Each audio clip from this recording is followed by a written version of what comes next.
Good morning everyone. We're working today, it's on a Vauxhall Corsa. It's a 2003 model. There you go, there's the badge there. Now, the guy's complaint was that he left the car idling this morning and it started to overheat.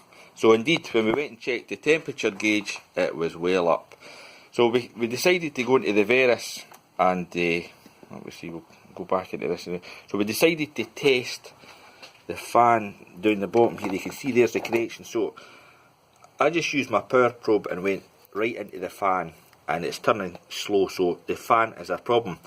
But I decided to do a bypass test first of all, so we disconnected that and put our test lamp in position, and I bi-directionally controlled it through the Veris here. So there you can see the menu there. So that's the original fault. It did actually come up, and it was the spanner through the vehicle, because you couldn't actually get into this through OBD2. You had to go through the manufacturer side, and it came up fan relay fault. I'll show you in the edit. So when we went and done this the first time, to actuate the fan, it never actually lit up. I'll just show you this works.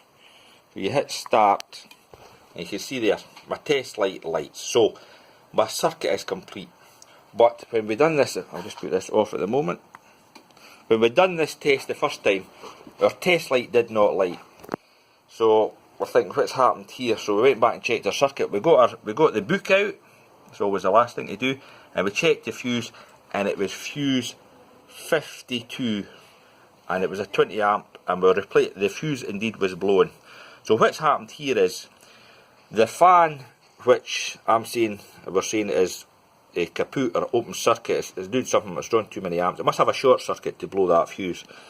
It has pulled down the fuse. So we need to put a fan in this, but it's important that you check your fuses and your relays, that the circuit actually actuates before you go and just put another fan in this. Because if we had put a fan in this thing still wouldn't work until we had replaced the fuse. Anyway, that's the logic behind it. I hope that's understandable. Cheers. So what we've done here is we've ran a negative from the battery. Maybe just gracious. And a negative for the battery to the fan, to the negative side obviously, and the positive side we'll put a test light. So if we turn the fan, we should see this light go out if it's got a bad winding. I wonder if we've got a bad connection. Oh, there you go.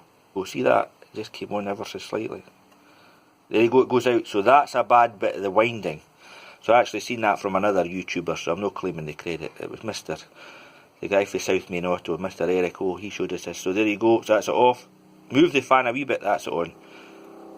And that should be repeatable. But it's not repeating. It's not an exact science. Anyway, there you go. It's a way to test the windings throughout any DC motor.